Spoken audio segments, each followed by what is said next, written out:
ইরানি গোয়েন্দারা আগেভাগেই জানিয়ে দিয়েছিল যে বাশার আল আসাদকে ক্ষমতা থেকে উৎখাতে আমেরিকা ও ইসরায়েলের পরিকল্পনা অনুযায়ী এগিয়ে আসছে বিদ্রোহী গোষ্ঠী হায়াত তাহরির আল শামস বা HTS।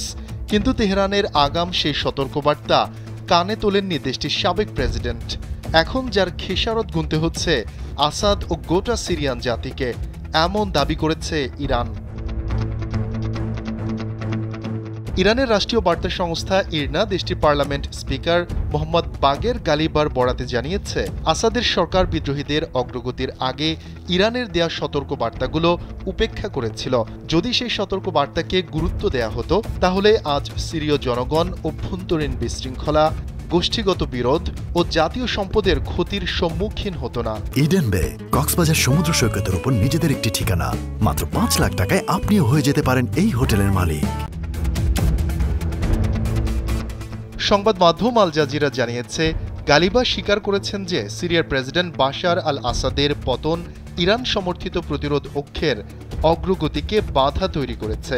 তবে দুর্বল হয়ে পড়লেও প্রতিরোধ অক্ষ আগের চেয়ে আরও শক্তিশালী এবং জীবন্ত হয়ে উঠবে এবং সিরিয়া জাতীয় সম্মান পুনর্স্থাপন করবে বলে জানান ইরানের পার্লামেন্ট স্পিকার। স্পিকার গালিবা বলেন, আমরা আত্মবিশ্বাসী যে সিরীয় জনগণ তাদের দেশের বিপন্ন অবস্থার দিকে তাকিয়ে সচেতন হবে এবং দেশপ্রেমিক সিরীয় যুবকরা তাদের জাতীয় মর্যাদা পুনরুদ্ধারের পথ খুঁজে নেবে। ইরানের নেতৃত্বে গড়ে ওঠা প্রতিরোধ অক্ষ বা অ্যাক্সিস অব রেজিস্ট্যান্স সেই দেশ এবং গোষ্ঠীগুলোকে বোঝানো হয় যারা ইরানের নেতৃত্বে পশ্চিমা শক্তি, বিশেষ করে যুক্তরাষ্ট্র এবং ইসরায়েলের বিরুদ্ধে রাজনৈতিক ও সামরিক প্রতিরোধ গড়ে তুলেছে। এই অক্ষে রয়েছে কয়েকটি প্রধান দেশ ও গোষ্ঠী। প্রতিরোধ অক্ষের গুরুত্বপূর্ণ দেশ সিরিয়া, এছাড়া লেবাননের প্রতিরোধ যোদ্ধাদের সংগঠন হিজবুল্লাহ, ইরাকের শিয়া মিলিশিয়া গোষ্ঠী, ফিলিস্তিনের স্বাধীনতাকামী গোষ্ঠী ও ইয়েমেনের হুতি বিদ্রোহীরা।